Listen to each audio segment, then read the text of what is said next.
Yeah, we're live. We'll just give we'll just give people a few minutes here to hop on. And but yeah, I was just telling Mike I did got a few fresh turns in at the local snowboard ski hill this morning. So I was just talking about that. Gosh, the fresh pow is just I can't wait. Man, Yeah. I know. Revelstoke is there. I think they're opening on the 3rd. I get back on the 2nd. Yeah. Nastasia just got her pass today. Yeah. Oh yeah, right through her work. Yeah. Nice. And I'll be getting one. I probably not going to have it before opening day, but I'll pay for a day for that. There hasn't been much snow up there. Like I don't know. Yeah, no, there hasn't been, but it's been snowing the last few days. So good. Cool. Yeah, man. Well, here we are. This is kind of a milestone episode. Like we're at the 25th. 25. You know, it's a quarter, man. Like, it's pretty good. I'm pretty stoked. Thank you for having me. I always enjoy being with you, around you, chatting with you, even if it's virtually. It's good. So of course, yeah. And I think everybody. You were here in season 1, I guess you could say, and back for season 2. Welcome everybody to Alive with Joy. This is episode 25. If you are new, make sure to subscribe, hit the like button on the video, share with all your friends and family, your aunt, maybe even the ones you don't like. You want to send them here. But we'll loosen them up a little bit. Yeah, ease them into it. My good friend Michael Ferreira, as we call you, Ferreira.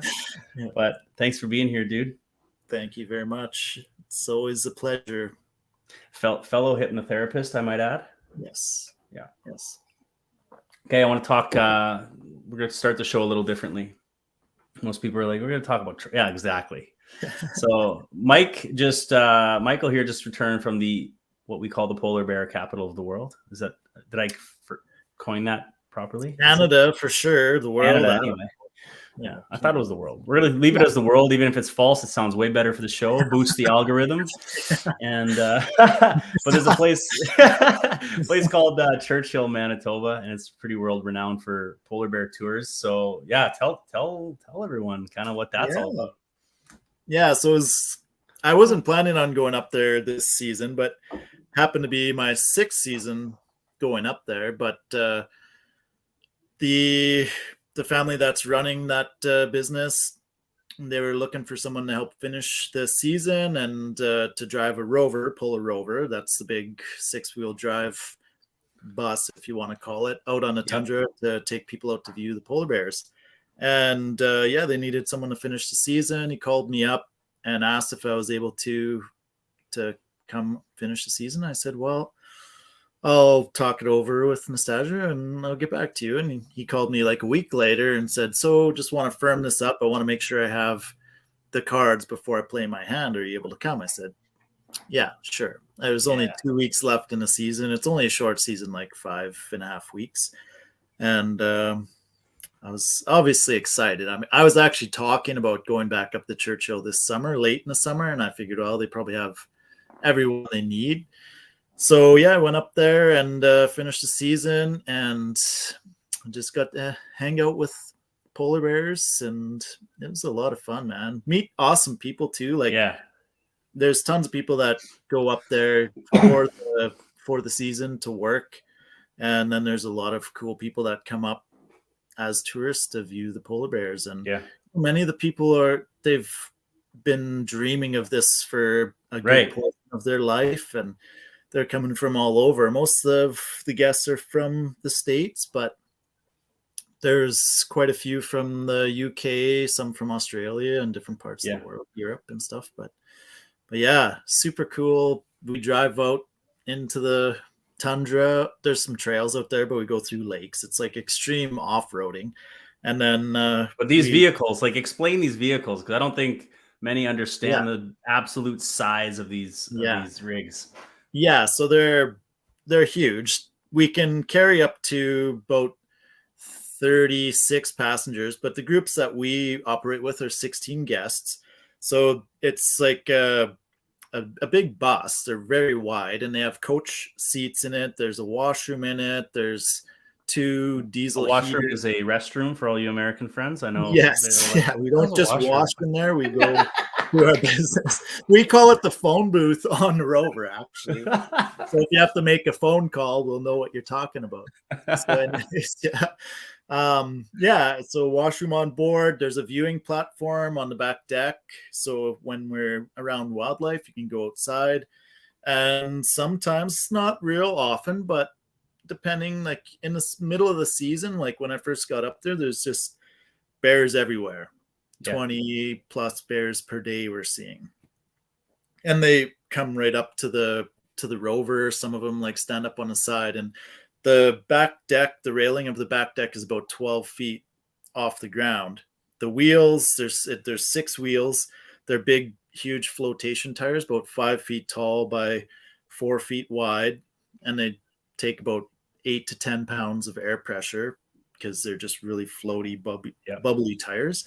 And yeah, we can go right into 6-wheel drive for some of the more aggressive stuff that we're going through, sometimes deep snow drifts or lakes with big ice shelves and stuff.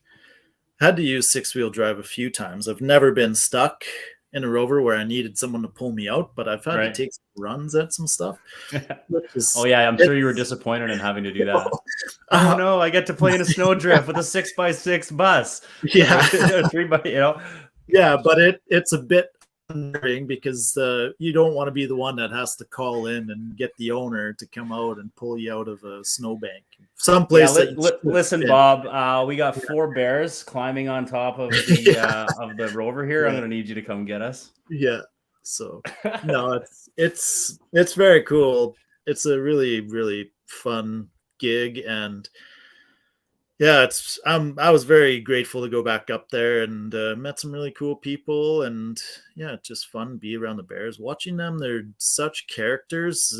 They remind me a lot of dog behavior, the way that they roll around and they do yoga and they bite at their paws and they scratch against stuff. Like it's pretty funny to watch. It's a good time. I'd like to see what their yoga mats look like. It's just seal skin, like yeah. Well, I don't know where this conversation has gone, but here we are. Yeah, that's good though. You should, if you've never been, you should go check it out. Go see the bears. It's amazing. Oh, Brenna just wrote bears and snow sounds like my dream. Where do I sign up? It's good. She's in Florida, so she's just like that constant, like humid, hot, hurricanes. This is one of the companies that I work with, Natural Habitat Adventures. Check them out. So these are big deal trips though. Like this isn't just like drop $500 and drive up north, because you can't drive up there. So can you explain that? Because I don't think people really understand how remote Churchill is. Yeah. So Churchill is right in the Hudson Bay. There's a Churchill River that feeds into the Hudson Bay. That's right where that is, and it's at 58 degrees. Like the parallel, is it latitude? I think is it latitude or long? I don't know. Whatever. It's either longitude or latitude. Yeah, one of those ones. One of those ones. It's right about there. Yeah, one that goes this way. So it's at 58 degrees north, just below like the Arctic Circle, which is at 6 or whatever. But you either have to take a train, which from Winnipeg takes 2 days to get there, because the last portion of it, they're only doing like 20, 30 kilometers an hour because it's on muskeg kind of swamp. So they have to go really slow or they derail, which has happened quite a bit. No thanks. Yeah, with all the wildlife around there. It's like and then the alternative is to fly up there. So which they have they can land any type of aircraft there. They got this huge airport. The town is like 800 people year round, 800 people. When it's polar bear season, there's like 5,000 people there. It expands that big. Oh yeah. Holy shit. Yeah. So, that's not the only season up there too, because we have beluga season, right? Yep, beluga season in the summertime, like later summer, and then there's also Northern Lights season. Right. Yeah. Like that's next level there, right? Like Yeah, I've seen them. We had a pretty good show this season actually, and we were out. Sometimes the groups they do a night rover, so we basically just go out on the tundra at night and we have dinner on the rover, which is kind of a really fun experience actually. Right. And then it's dark, and when like apparently the northern lights are out 300 days of the year in Churchill. You could see them, but Right. you won't see them all the time because cloud cover. Right. And in the fall during bear season, the weather's changing, the season's changing. There's a lot of cloud action going on, but once in a while you get clear nights, and we did have a couple clear nights there and saw the northern lights. One Is there a time time was he... on a Sorry, go rover. ahead. Yeah, one Oh, of the yeah. times we were out on one of those night rovers having dinner, we were just cleaning up, and as we were about to leave, I could see like a light swirl going on in the sky, and then Yeah. a lot of the people that are there, they've never seen it. They're from Right. further south, right?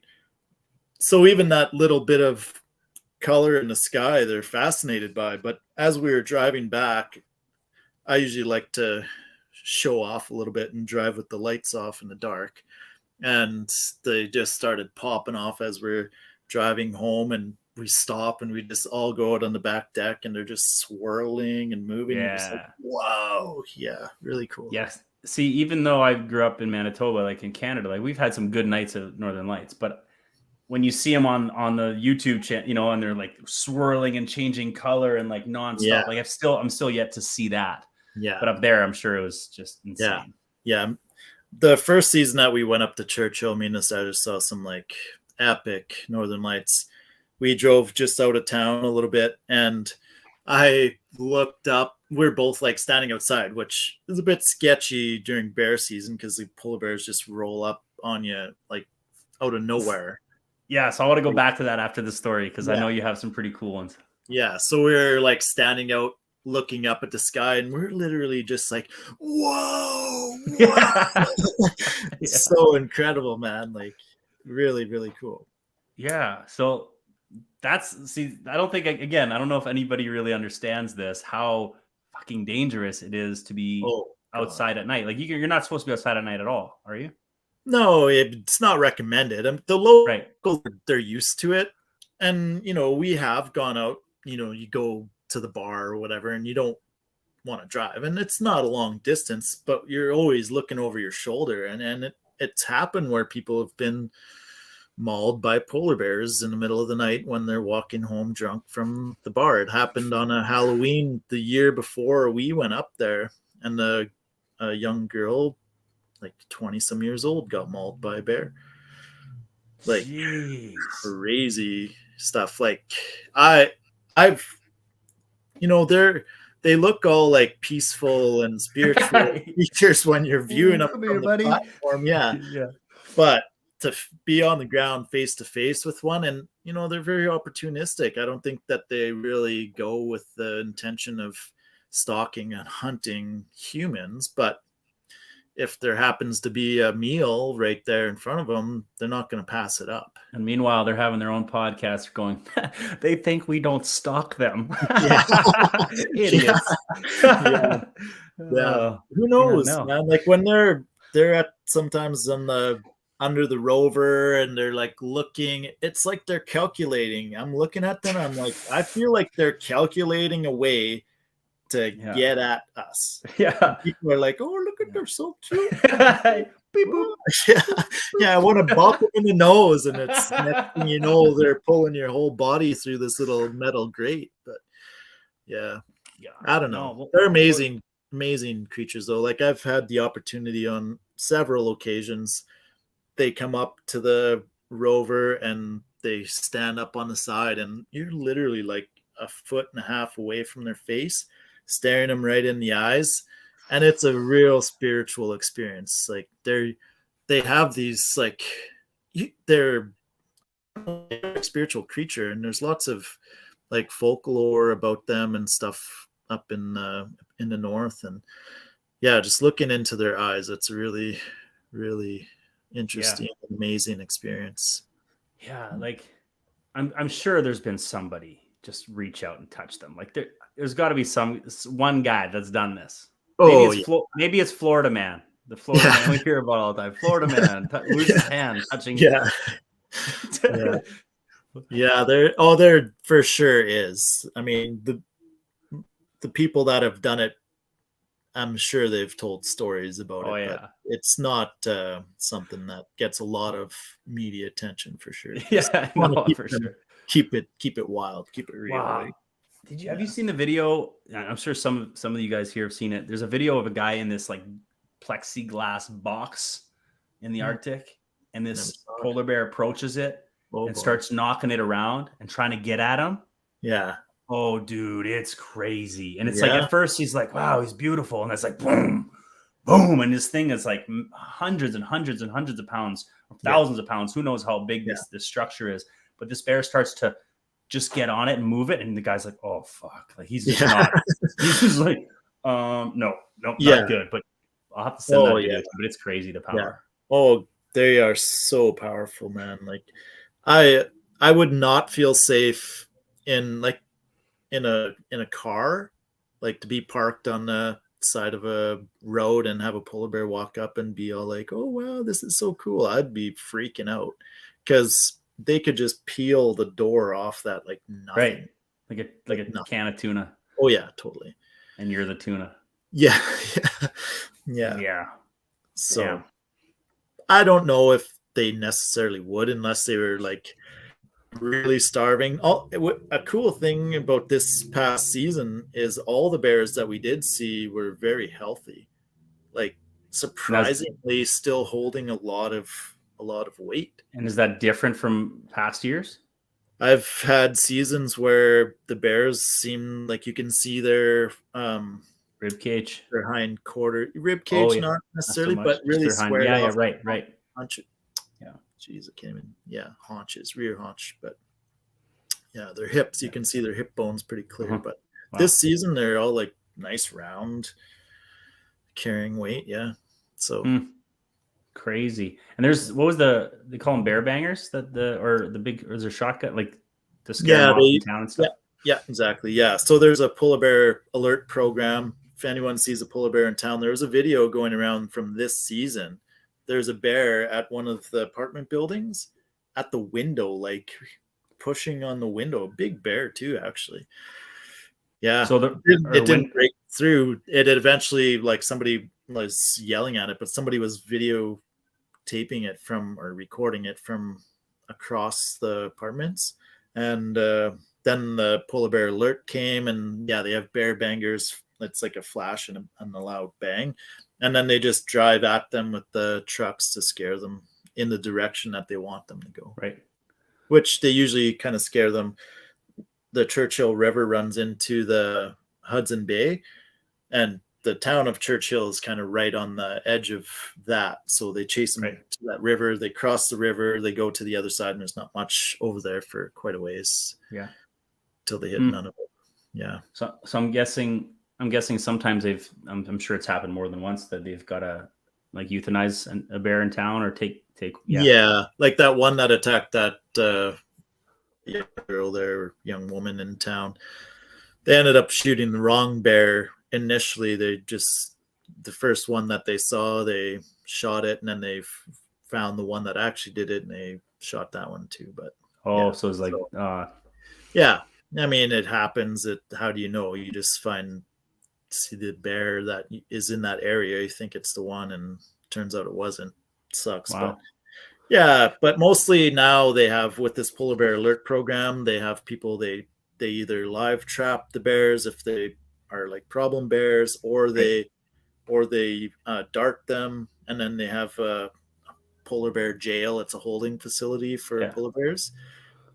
Be the worst correctional officer. The worst job as a correctional officer, huh? It's like, no thanks. I'm not working with these guys. It would be kind of cool, but it's sketchy also. But yeah. What other wildlife is up there? Because I don't know what else. Like you must see snowy owls, gyrfalcon. There's golden eagles, bald eagles. There's what else? We saw a wolverine this year. No way. Very rare. Yeah, it's so cool. and it wasn't that far away. It was like maybe, I don't know, at first when we first saw it was probably less than 50 meters away, and it just was like kind of loping away from us at a diagonal. We watched it go way into the distance, and yeah, so that was really cool. That's only the second one I've ever seen in my life. And then there's caribou up there. They're typically they've migrated away by the time bear season rolls around, but we have seen them up there. There's like some just linger around for whatever reason. And there's foxes, red foxes, and there's 3 variations of the red fox. There's red, like the typical red. Then there's a cross fox, and then there's a silver fox. The cross fox is kind of a reddish mixed with black, and then it actually has like a cross over its shoulders. And then there's the silver fox, which looks black, but it has kind of silvery tips that poke through the black fur. And then what else is there? Ptarmigan. They're like a grouse bird. I knew you know all the animals. Yeah. I probably nailed every single one of them. Like, that's what asked. There's the rough-legged hawk. We see that quite a bit. Arctic fox, of course. And the Arctic fox has a couple variations of color. There's the blue. They call it a blue fox. It kind of has like a grayish blue that comes through its coat. But I love seeing the foxes. There's Arctic hare as well, which are really fun, especially spotting them when they're fully white. Yeah. And you're spotting them against the snow. All you can see is their little black beady eyes, and they have little black tips on their ears. But their ears are usually tucked right back, and you barely ever see that. But I read something, and this was in northern Manitoba, I don't know, a few years ago. They said that they spotted grizzlies close to it was in northern Manitoba. Yeah. So are grizzlies coming into that territory with the polar bear? Yeah. And like in Manitoba, because like I never they've seen them around there. And actually there are some cases of grizzlies mating with polar bears. And depending on if it's a female polar bear and a male grizzly, I think those ones are called Pisleys. I was gonna say, it's gonna sound something ridiculous. It's gonna be something ridiculous. There's like a liger. Yeah, exactly. And if it's a female grizzly and a male polar bear, then it's a growler bear, I think. I want to know who's in charge of naming these. These pretty lame bears. And then depending, I can't remember which way it goes, but only one of them can breed successfully again. Right. Because when the ligers do, they can't reproduce. Yeah. The ligers one time you're done. Yeah, and it's like a mule too. They don't reproduce. Right. I did not know that. Yeah. Donkeys do, horses do, but when you mix them together, the mule doesn't reproduce apparently. This show is, this is Alive with Joey is dynamic. It's very we're doing biology, animal biology now. Yeah, but this is fresh. We're introducing fresh material, and this is good. Yeah. Damn, we should do animal hour with Mike every couple months. Talking about the Pisley? Yeah, Pisley and growler bear. Pisley and growler bear? No, I just can't. I don't believe you. I don't believe anything. Yeah, I don't know if it happened up around Churchill. I think it did, where this breeding took place was around Churchill, actually. But yeah, that's wild. When I heard that, I thought grizzly bears were only in the West, Alberta, British Columbia, Yukon, stuff like that. You hear about grizzlies, but I was like, Manitoba, what? Apparently, they originate in the prairies. They're prairie bears. Grizzlies are? Apparently, they've just been pushed up into the hills. Yeah, I'm learning a lot today, man. Yeah, yeah. Well, this is definitely not our normal material, but I'm here for it. So let's dive into some family now. We were talking about the family dynamics a little bit. So so some cool stuff is happening in our family. Like, I grew up, I thought, and still to this day, I feel like I had a really good upbringing, normal, loving, and everything. And as you get older and you move away and you start meeting other people's families, and you're like, okay, well, there is a bit of dysfunction there. So yeah, you learn some stuff. And then my nephew just recently turned 18, and Yeah. is my oldest brother's son, and they I feel like they were a bit hard on him. I saw a lot of stuff as he's growing up, whatever. And I was and every time we talked to them on the phone, it was like, how you doing? Okay. What are you doing? Not much. Nothing. Not much. Yeah. Mhm. So I'm like, oh, you're doing nothing right now? Like, what were you doing before? Yeah. Like, well, we were watching TV. Well, what are you watching on TV? And I'd try and Right. get to talk a little bit and open up. So he did say, he was like, yeah, we were brutal on the phone. He's like, I hate phones. I feel like we're just like these little robots on the phone because how's the weather? Whatever. Right. The small. See, he's already sick of the small talk, and he's Yeah. Yes. only 18. Damn, that goes to show that. Yeah. Shit. So he turned 18, and we didn't get a lot of time alone with him as they were younger. We were always living and moving and shaking and traveling and doing whatever. So we weren't around that much either, but we didn't have a lot of time. And I felt like my brother and sister-in-law kind of like protected him from The world. us. Yeah. Oh yeah, from you guys especially. Yeah. Hell yeah. Right. Wish my parents would have protected me from you guys. Yeah. I had to call my dad. Where the hell were you? Yeah, where were you on that? Look at us now. We're talking about freaking ligers and yeah. So Nastasia was like, why don't you invite him to come out to BC? And I was like, yeah, great idea. So I did. Initially he said no, and he was like, all this stuff, whatever. He did come. Sure. Yeah, he came out, and I didn't know what to expect. I hadn't talked too much in the last few years either. And, he's in high school. He's going through a lot of his own stuff during that time. Doesn't really care too much about adults really at that point. Interesting time, man. Yeah. And I was a little bit worried, honestly. And he showed up and just was like fully open, honest, like his level of awareness too. I was like blown away. Not at all what you expected coming into this visit. Yeah. Yeah. And he was just like very like mature emotionally and spiritually, actually. And I was just like, holy cow, where is this coming from? And I guess we rubbed off on him a little bit. Yeah.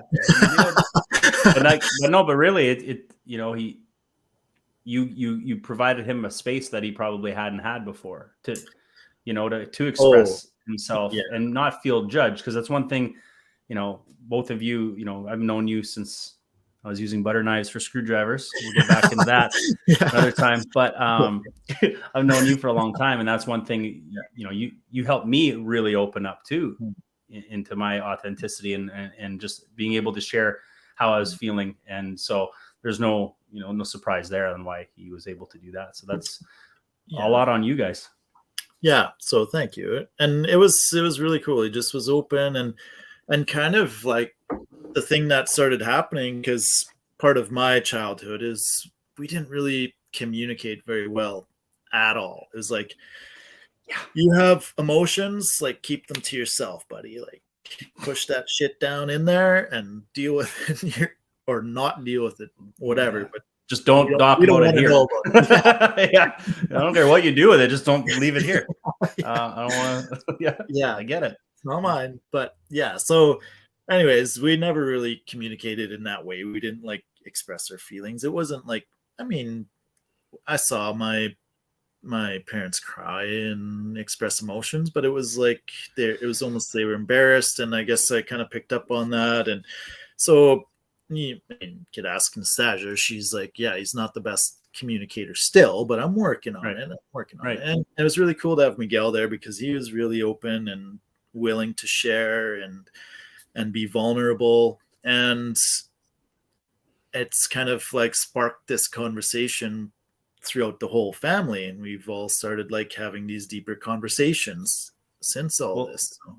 Did you have anybody in your life at that age as a male role model or someone you looked up to that said, hey, no, it's all good, like fucking let it out? Because I never had that. No, not at all. Not to say my dad wasn't there. It's not at all what it is. But for someone to say, look, dude, like, I know you're struggling. I know you're having a hard time. Let's go for a drive. Let's go.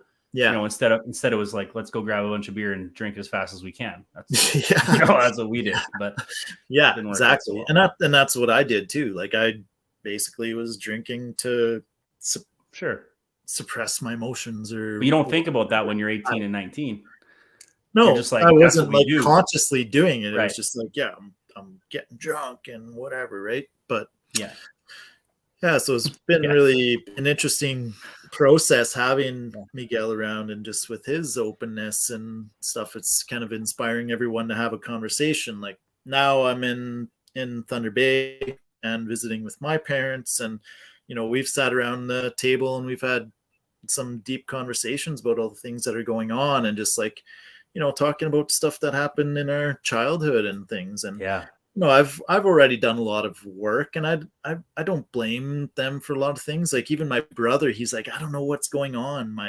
Miguel's father, he's like, I don't know what's going on. What did I do? I'm just kind of feel like I'm in the dark here. And so I was like telling him some of the things, and he's like, I've tried to talk to Miguel and tell him that, we didn't have a manual for being a perfect parent. He's like, we're making mistakes. I know that. And I'm like, and he's going through some health things, and he's been off work for almost 3 years now with some health issue that he's dealing with. And I told Miguel, I'm like, man, as a adult male, I don't have kids, but I have Nastasia and I have a dog and I have responsibilities. I'm like, dude, that must be so hard for him to be dealing with. Like, he can't do any of the things that he used to do. He's got vertigo and he just gets dizzy. Anything that he tries to do, he gets dizzy. And I told him, I'm like, that's got to be hard on a person. Like, you got to like look at that, put yourself in his shoes. And never mind just being hard. Like, it's even harder to express to your son, to the one you're supposed, that you were programmed to, and really intuitively you're there to protect and serve and provide and all these things. There's some of that's socially constructed, but there's a lot of that as a father, as like I am, the stress I feel sometimes, or the worry that I have about my kids and being providing enough or doing all these things, and the thought of physically being taken away from that, because I have my body, I have a healthy body, and I'm so grateful. But wow, I couldn't imagine, right?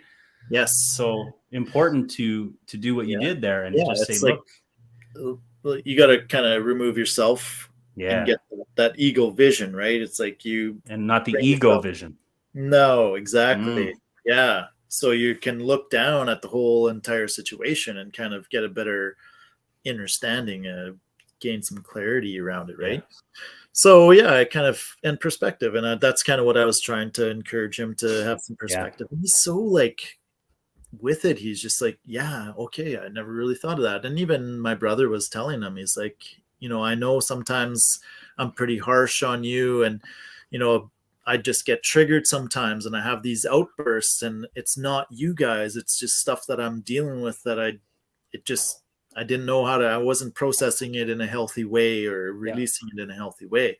So I was trying to also like, get that into Miguel as well. Like, you got to find healthy ways to process these emotions. Don't try and like bottle them up. No. Don't, like, they're important.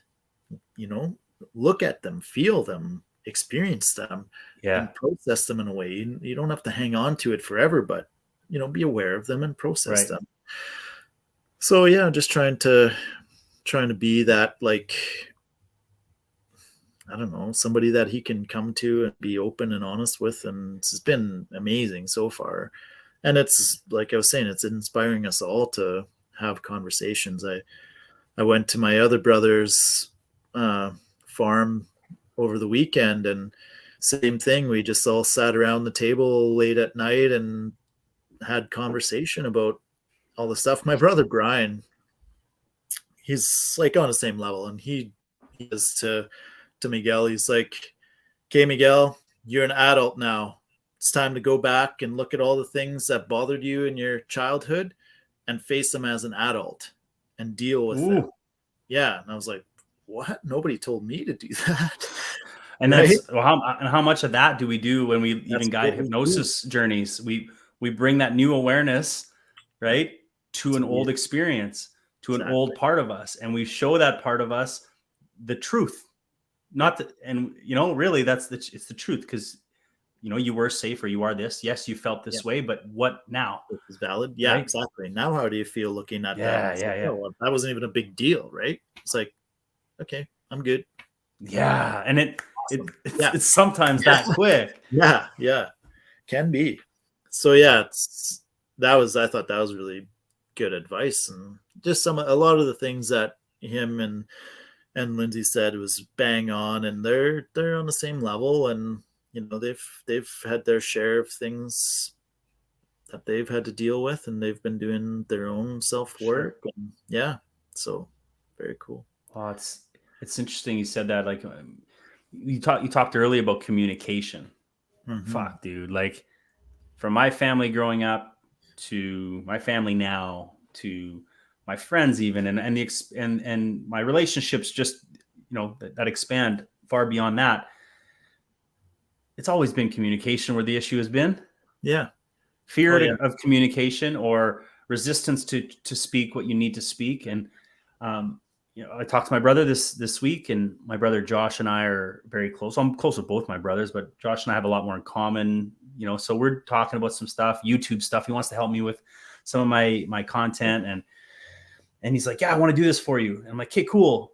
But I don't have time. He's like, "Oh, of course." And I'm like, "What are you talking about?" It's like, click, click. We both hang up on each other. Like, fuck him. And it's like, and I'm like, "Wait a minute." I'm like, what the hell just happened right there? We both triggered each other in this stupid way. And I was just like, wait, no, we're not going to leave it at this. So I called him back, and right away I got into ego, and I said, yeah, but and I was like, oh, that's not how we do this. And I'm like, okay, wait, hold on. And so we both gave each other time to express why we feel why we feel the way we do. And I say, Josh, I said, you need to understand. I said, I have kids, I have a business I'm running. I feel like I have a lot going on. So whenever you call, it's not like I can drop it and just get to it. And he's like, you know what, you're right. And he's like, well, let me just tell you this. I always feel that when I call, you don't have time for me. And I was like, fuck. I'm like, damn, like I'm tearing up right now, because it's like, shit, you know what? I see that too. Right. Like I do have those times. I was like, yeah, you know what? I'll call you back. Because instead of being present and honoring the conversation, even if it's a 4-minute one, I'm already somewhere else. Yeah. And it's easiest to do it with the ones that are closest to you. Yeah. 100%. And I've been called out before by people you wouldn't do this to someone, a client of yours. You wouldn't do it to someone online who's looking to whatever. And I'm like, shit. Yeah. I'm like, you're right. Yeah. And because, the ones that are closest to you, you love them the most, but they're the easiest to discard, without sounding too like, but it's just harsh, easier to say 1 second later, not now. Yeah. Because you just expect or take for granted that they're just always going to be there. Yeah. And that's whenever you need them to be, whenever you want them to be. Yeah. And, we've all been through loss. Some of us more, closer loss and more detrimental, maybe, fathers, brothers, husbands, wives, whatever. But, I'm still lucky to have my core of family. Yeah. I've lost some grandparents while I'm 38. Of course I have. Yeah. And it just makes you realize, like, when you have those heart to hearts, and you give your brother, or you give yourself that opportunity to just seriously express, this is how I feel when you continuously do that. And I'm like, oh shit. And then like you said, you take it for granted, because God forbid, like, you want to, like, that. Yeah. One of the scariest things I've played in my mind over and over before is that when you lose someone and you call their cell phone and get their voicemail, like that to me is like, so the people in our lives, folks, like, make a little bit of more of an effort. Like, we always get wrapped up in the nonsense of life and the craziness of life and our own egos, our own bullshit.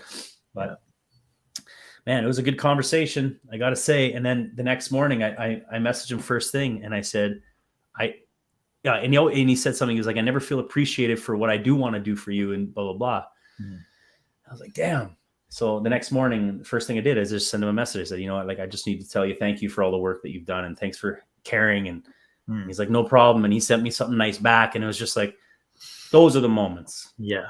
You know, those are the moments. So that was really cool. Huge. Yeah. That's huge. Yeah. Yes. Family can be difficult, but there's so many opportunities there. And that was one of the things I was telling my brother, is like, he's so butthurt of all this stuff that's happening and not being able to talk and communicate now. And I'm like, Sure.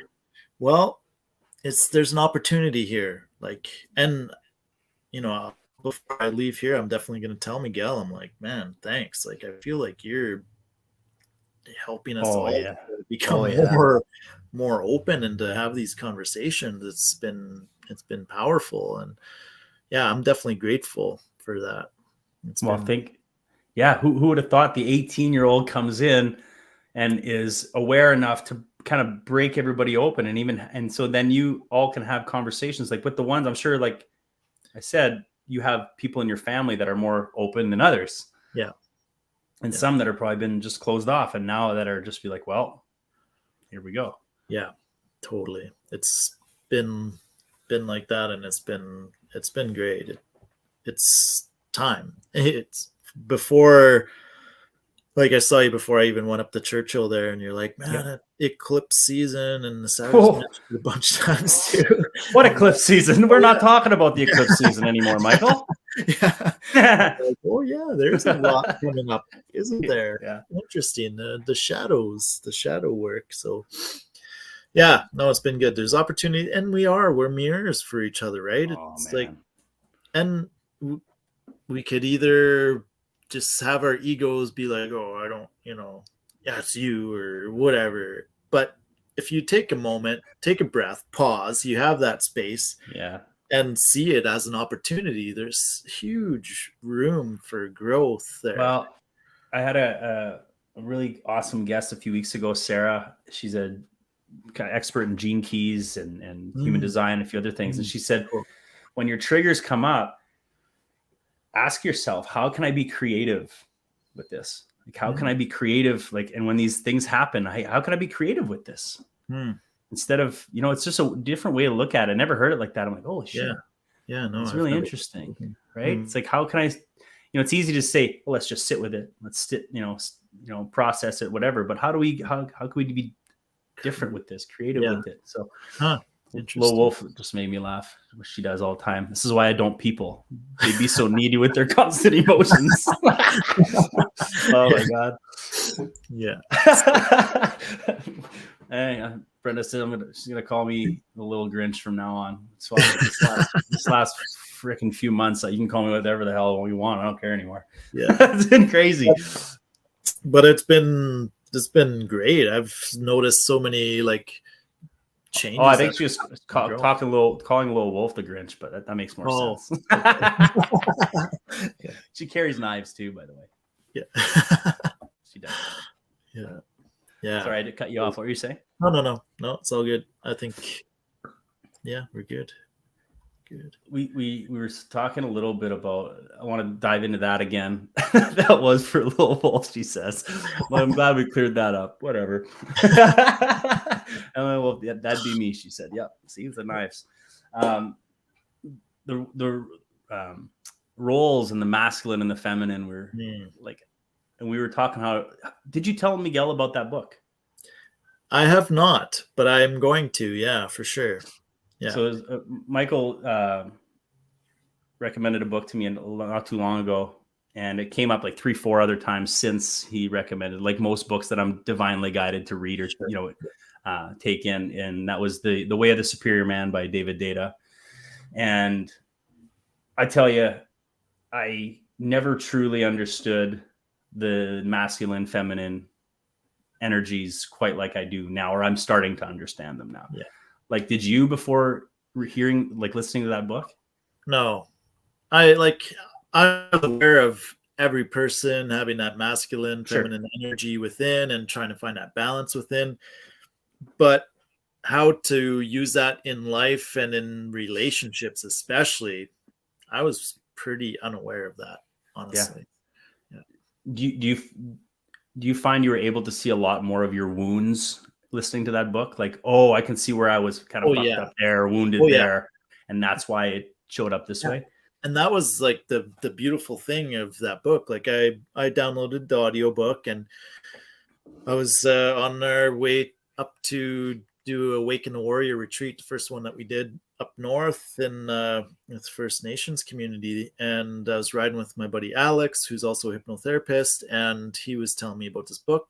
I was like, download it, let's listen to it. And as we would pause it and be like, oh my God, that's why I do that, or that's exactly what I was doing, you know. And that and the result of it is what was happening in my relationship. I'm like, wow, okay, this is great, this is good stuff. And it's a book. I mean, I feel like it's geared obviously towards men, but David he does a really good preface for the book and how it can be used in any situation. Absolutely. So yeah, I think, you know, women should read it too. I think it'll give a better, you know, understanding of how men operate and just their own masculine, feminine energy that they carry. Well, so go ahead. So we were just like, wow, that was crazy. And I realized as I was driving up there listening to this book that I had kind of gone full circle. I started out in a relationship kind of more masculine forward. I wouldn't say that it was a health masculine necessarily, or that it was conscious, but there was some things that I was doing in a relationship that even Nastasia would say was toxic masculine, and I would agree. Sure. But then I kind of like started going more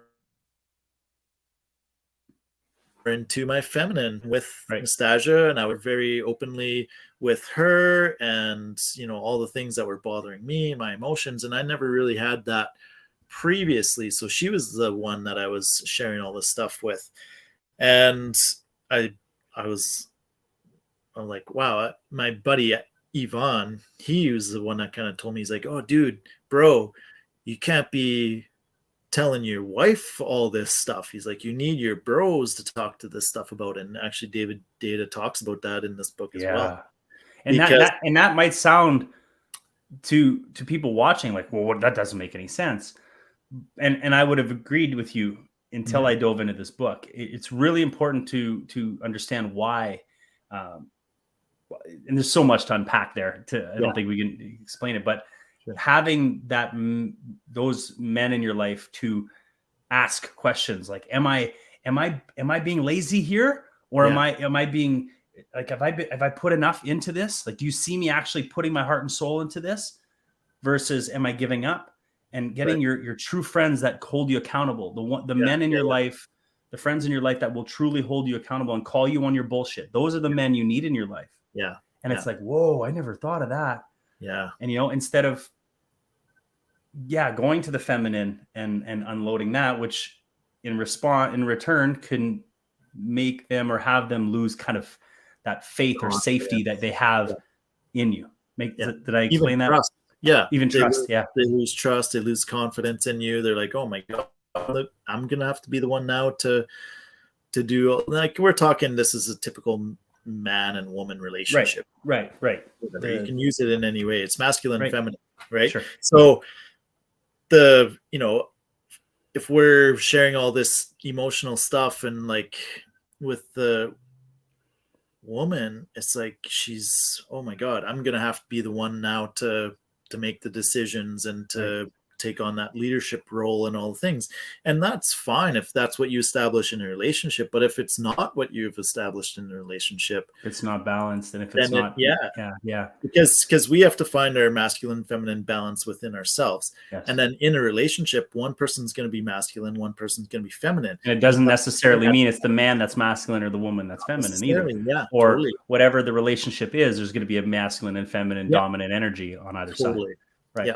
Absolutely. And so I found it really interesting because I look at my childhood and I look at the way I was, not the way I was brought up, but my upbringing and my masculine, which is, because David talks about, I'm not sure what the stat is, 90 or 85 or 90% of men have a dominant masculine energy. Yeah. And women are like dominantly feminine, but there are some that have the balanced energies, which is a certain percentage. And then a small percentage is the kind of opposite. Yeah. And I was like, okay. And then he talks about the wounding and stuff. And I look at myself growing up and the not enough wound, the not man enough wound that I'm still healing. Yeah. I embrace my feminine a lot while I was a masculine dominant essence. So I had I was embracing the feminine part of me, the go with the flow, the easygoing guy, the no big deal. Ask me what do you want? I don't care. Let's just do this. Yeah. Meanwhile, I think I'm doing what I should do. I'm being easy. Yeah. And in my relationships where I needed to make a decision and say this or yes or no, I wasn't. Yeah. That person whoever it was in my life that needed my masculine needed to take on the masculine role. Yeah, totally. Yeah. And then I look through my life and I'm like, holy shit, I almost mastered my feminine. But I was so scared to step into the true masculinity in myself because I didn't think parts of me were like, I'm not even, am I man enough? You probably had the masculine within. You just might not have been bringing it to the relationship. 100%. Oh, 100%. I have it within me, and I'm seeing it now more than ever. Yeah. As I'm unpacking this, and I'm starting to step. I'm like, fuck, I am. I had it all along. Yeah. But certain things in my life allowed me to, whatever they are, trauma, this, that, belief, whatever, it doesn't matter. There was parts of me that didn't think I was enough to embrace that masculine side of myself. Yeah. Yeah, totally. Yeah. And I'm following a lot of cool men on, different social medias now and getting I'm seeing it more and more that there's a lot of this men's healing stuff going on. Sure. And it was something that me and Alex and Sean with the Awaken the Warrior, that was our goal, is to go work with men in the First Nations community. And they weren't using they didn't have any organized events for men. There's a lot of stuff that was going on for women, but there was never anything for men. So we kind of decided that it could be a good, place for us to go in there. And when we did that Awaken Warrior retreat, man, it was so amazing. Just feeling welcomed into the community. And I was going to say, that must have been kind of intimidating to walk in. Sure. To that, right? Yeah. You don't know. You never know any of the situations that you're going into, whether it's just going into an arena with a bunch of random people or whatever. Meaning like as an outsider, kind of, right? Like you're coming into a group of a community from down south. They don't know anything about you. You're like, hey, we're going to do this. We want to share this with you. Yeah. How did that feel going in? It was a really interesting experience for me because I ended up getting a bit sick during the whole process. And I was looking at that. I'm like, holy man, I kind of worked myself up going into it because I didn't know what to expect, but it was beyond my expectations. It was amazing. And, we were welcomed in and they're so open and, they were a little resistant to hypnotherapy at first. Right. And then they were just like, whatever, we're here. Let's try it. And then it was so well received that we were having a sharing circle around a fire, and I brought a talking stick. So everyone had an opportunity to share uninterrupted, which was powerful because the first day we were just sharing, but there's a lot of anytime someone would be, oh yeah, man, that was, they would interrupt and tell their story. And then some people, they don't try and talk over. They just are like, oh, well, you are talking, so go ahead. So that's the talking stick was so powerful. People had that opportunity to open up and express what's going on. Yeah. What a gift. Cool. What a gift you brought those people. Felt like it was this bridge, right? Like we were bridging this gap, and I feel like it's so powerful, and they're already reaching out to us asking about next summer. So it's exciting. Yeah. That's the thing. You never know what kind of ripple you're going to bring anywhere you go with I mean, let's be honest. You're bringing your wisdom that you've gained through your experiences here on Earth. That's what you're doing, no matter, totally, and that's pretty cool, man. Yeah. That's really cool. I can't believe it's 54 minutes. Wow. Man. Yeah. Slow down time. So what else you got going on? What else? Other than like all the, the polar bears and the ligers and everything else we talked about. Yeah, I don't know. That's like, I'm excited. I've been away now for a month almost. Ready to go home. I'm ready to go home. I've been away from Nostalgia for a while. This is the second time that we've been away from each other for this long. And, there's some opportunities there, but at the end of the day, like, I miss her to pieces. And right.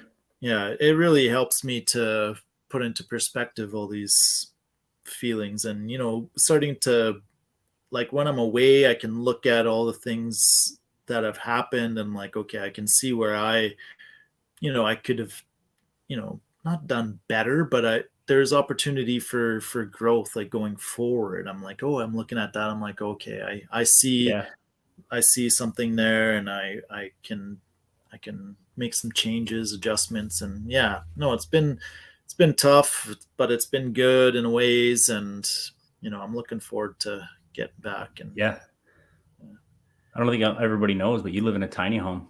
Yeah, we live in a tiny house on wheels, and it's like 240 square feet, and we have a dog, and we're in a really cool spot surrounded by trees, and I drove a few nails into that thing. Yes, you did. Yeah, you helped us put the wrap around it too.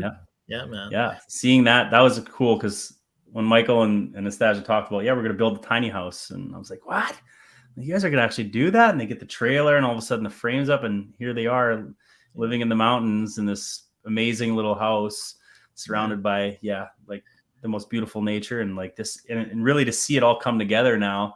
Like, you just finished your backsplash and whatever else, you just kind of finished the finishing touches, so but it's pretty amazing. Just have the countertop left to do, and we're pretty much, there's a couple little trim pieces I got to finish up, but that's been a journey, a process also. Sure. Yep. That's brought up a lot of stuff. And, at first I was like, Nostalgia's like telling me this, helping me become aware of some of the stuff that's coming up. I'm like, no. Nope. I'm not sure. Nope. But then, like, now again, looking back, I'm like, okay, I feel like I have a little more emotional maturity now, and I can look back at it and be like, okay, I admit there was things there that I was doing, and some of it is stuff that I've had to look at in my relationship with my dad, and there was some stuff to work through. Like, man, for many years I felt like I just was like a yes man to my dad, like anything that he would say, I was like, and I couldn't like find challenge that or challenge. Yes. Right. Yeah. So, but then more recently now I've been able to challenge. I've done some of that work, and we had a really powerful conversation, and he ended up hanging up on me, and I called him right back, and I was like, no, you will not hang up on me. I'll hang up on you. He got worked up again and hung up on me again, and I just waited, took some breaths, waited for like a few minutes, called back, and I'm like, listen, I love you. I think that it's so awesome that we're able to have this conversation. It's like the deepest conversation that we've had to date. Right. It's good. We can disagree, and that's okay. It's uncomfortable though, right? Yeah, it is. Yeah. It was uncomfortable. That's the growth right there. Dad, right? Yeah. And he was open to it. He's like, I'm getting too caught up in things and whatever. And he was able to see for himself, and that bonded, like we were closer after that. And it was like, wow, that was so powerful. I thought, it could have drove us away. And honestly, if I didn't like call back and resolve, like kind of whatever, resolve, I don't know if that's the word, but to call back and look at it and de-escalate the situation that Right. would have been awkward every time after Yeah, that. It's yeah, like, yeah. yeah, 100%. boom, done. Yeah. Yeah, And hope how you're many good. times have we Yeah, yeah, done that? I've done that with my brothers. I've done that with my dad. Whatever. Yeah, whatever. Yeah, you can't. Okay. And then it's 2 weeks sometimes. It's like, why are we doing this? Like 2 weeks of just, but I love Meredith yeah, here. Mary, yeah. That's good. I like that. Yeah, It that was way more satisfying, boom. especially on the phone with the rotary dial, because it Yes, made a different smash yeah, when you hit it. yeah, It's like, and it would ring a bit too when you oh did. yeah, yeah. Well, you knew when you hit it. You hit it well. You hit it right in the right good spot when you heard the ding. Yeah. Yeah, And the true. cordlesses came and you beep. I'm like, no. Yeah, yeah. Throw it against the wall Yeah. after. Yeah. No, but yeah. So that was it's powerful. So I've been like, and another thing, like just this morning, my mom was talking, I'm leaving on Friday. And she's like, "Oh, it was great when you came in, but now we're approaching the end of our visit, and hopefully we'll get to see each other." It was like 3 years before we saw each other. That's the longest that we've gone without seeing. Wow. And yeah, I was like tearing up at the table just thinking about it. We've always had this, like, every time, you just never know, right? So That's just it, man. Everything. Yeah. You just never know. and I feel like even now, just talking about it, and I was thinking about it earlier when she brought that up, it's like, why am I getting so emotional just thinking about in 2 days saying see you later? I don't like goodbye, see you later, and I was like, there must be stuff that I want to say. There must be things unsaid, or maybe I feel like I want them to say something to me. I don't know, but Wow. Yeah. interesting. Sitting Yeah. in that going, where's Yeah. that What's coming there? from? What's coming Yeah. up? Because that deep emotion, that's something that's trapped somewhere or Yeah. just needs to be start moving. Exactly. Yeah. Interesting. Well, it's just gonna sound, wow. It's like I wrote a letter to my dad um, Mm. 6-7 months ago. I was going through a lot of stuff with my recent traumas that were surfacing, and I was really struggling with some things. And my dad and I have always had a really good relationship, but no one's perfect, and no one's, we all go through our own shit. But I wrote a letter to him, and then in the letter, I was fucking furious because it brought me to a memory. This sounds so crazy, but I went to go frame houses when I was like 20 years old or something like that. Right after Shaw, I was 21. I just quit Shaw where I met Michael. And I went to go help my cousin frame houses. And I remember getting to the job site and going, I can't read a tape measure. And I was like so mad at my dad that he never taught me to read a tape measure. Oh, interesting. Yeah. And it brought me to these things. And I was like, he never taught me, like, and this is not, it's just, there's these things that came up that why didn't you do this? Why didn't you do this? Why didn't you do and it came out of me as I'm writing this letter. And I'm like, holy shit. And it was healing. Like, it was like, I don't need to talk to my dad about these things or necessarily, but it just came out. And this inner part of me, this wounded part of me was like so fucking angry. Like, and that's a whole other show, but it's really interesting, man. Like, that is, and just a letter. I was like, hey, I love you, blah, blah, blah. And then, the rage. But how powerful is writing? Because I feel like when I'm writing, every once in a while, I just open my journal and just start free writing. Whatever's coming to me, I just am writing it on paper. And then eventually I'm just like getting super deep with things and, often crying and apologizing to people and stuff like that. And I'm just like, wow, where did that come from? Oh, and the power in that is just. It's like this direct connection to my higher self, Yep. and it was just coming through me, and I was like, wow, okay. And even to them, like, oh yeah, even directly soul to soul is like, I'm sorry, like it's like done. Like I've had these experiences where in meditation or in writing or just imagining where I'm having these conversations and it's like, holy shit. Yeah. Like I needed to just feel that and express that and on a different level. But yeah.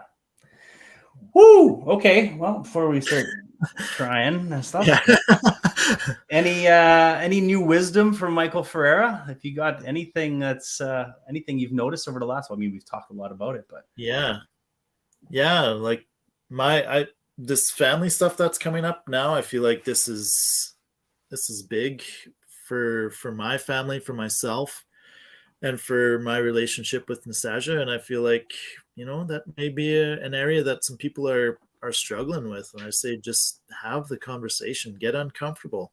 Well, what a perfect time around the holidays in the US. They just had Thanksgiving, and now we got Christmas coming up. Wow. You want to talk triggers? Let's go. Yeah. Like, let's get together with family. Like, so exactly. What a perfect time. Yeah.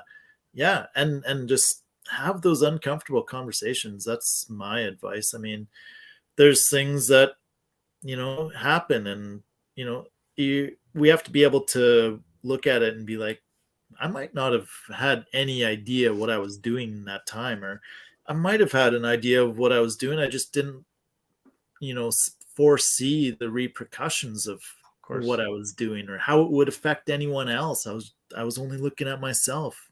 Oh yeah. Whatever it might be. Like, yeah.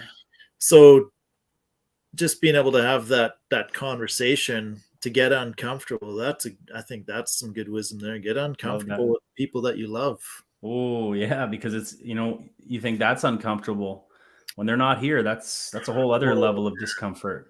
Totally. You want to have those conversations. You want to express what you feel, even if it's not happy, beautiful stuff. No, express exactly. that. Exactly. Some of the stuff just, and even if it, and that's also things you have something that loving that you want to tell somebody that you feel you might not have told them, do it. Yeah. Do it.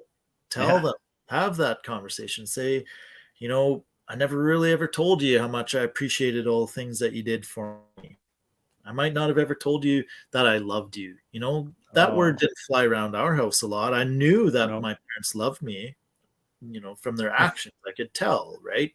They were loving people and generous and everything, but the words themselves weren't flying around the room like very often. And you know what? The I love yous fly around my house a lot. And then with my dad and my mom, they fly around more than they ever have. Same. And it used to be me always initiating it. Now it's my dad initiating it. My dad's before, it's like, hey dad, I love you. And it's like, fuck, that's cool. Yeah. And he makes sure like I hear it. Yeah. And it's like, damn, okay. Like things, that's you leading by example. Like, say, no, fuck this. We can say I love you. Like, yeah. Because he never got it from his mom and dad. I guarantee you that much. They knew it was there, but they never heard it. Exactly. And some of us need those words. Our love language is different than others. Sure. Yes. You might need to feel it or see it or feel the affection. But like myself, those words of affirmation, that's a big thing for me. Yeah. When I hear it, I'm like, damn, that's good. Yeah. What's making Michael feel alive in this chapter in his life right now? Alive. Well, so something that I've been looking into more recently is the human design. You mentioned it earlier. And Nastasia gave me a journal, 5-minute journal, one that Mel created. Yeah, Mel created it. Yep. And I've just been doing that every day since I got it. And it's been so powerful. And just knowing like I'm a manifesting generator, and just doesn't it make things click? Oh my God. When I read it, I was just like, I listened to a few podcasts too. And I'm just like, wow, okay, now I get some of the things and how I have to, approach situations. And one of the things, like, I've always, not that I don't have the stickability with things, but for the win. Yeah. But my passions change. Like, you talk to me one day and I'm making wooden spoons, and the next day I'm making leather wallets, and the next day I'm like doing this chainsaw contract in the mountains glading. And it's like I just have all these things that I love, and then I go to Churchill and they're lighting you up, aren't they? And it fires me up, and I love it. And one of the things, like, don't feel guilty, and I was like, man, same. Society says, why can't you pick something and stick to it, dude? But no, And that was how I was like kind of raised to, that was the programming back then was like, get a good job, get a good education, get a good job, and then you're, work it for 40 years and you're set for life with a pension and blah, blah, blah. Man, I could not do that for that many years. Like, I can't, it's not that I can't do it. It's just, it doesn't soul draining. And it is literally soul draining. I was getting to a point, even, I'd been 7 years with Shaw Cable. We went from Winnipeg to Calgary. We had, multiple vehicles and toys, and we're going to mountains, doing all the things. We had money in the bank and all the stuff. Things were good. Yeah. Things were good. I was I was just like, feel like my soul was just like shrinking and being crushed. Yep. I had no like fire, no passion. And then we were like, when we first moved to Calgary was with the goal of making money. It was like an exit, part of our exit plan, making money so that we could go traveling. We didn't like expect or have any idea what it would look like in the future, but we both quit our jobs. We went traveling, and I was fired up. And so I was just like, hey, do you want to drive? Because we were talking about doing this world trip. You don't want to drive, eh, Mike?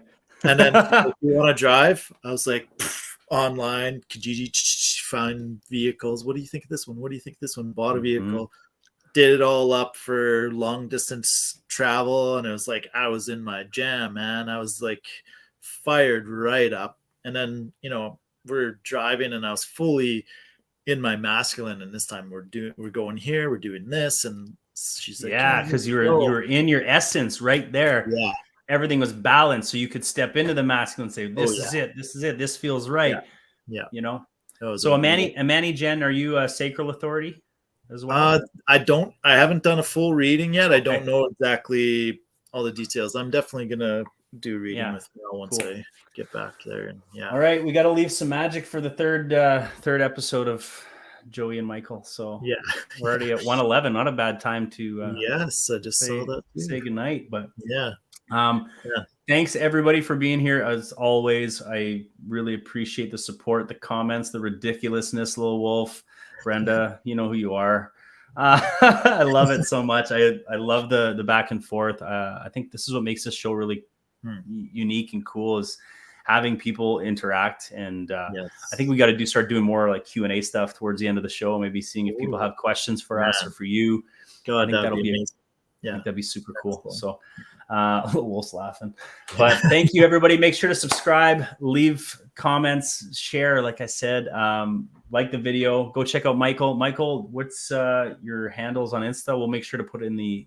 so on Instagram, Dancing When Wellness. Same thing with TikTok. And all my links are in my link tree for if you're, strategy calls. I do free strategy calls for hypnotherapy or whatever. You can get a hold of me through my link tree. It's Linktree Dancing Wind.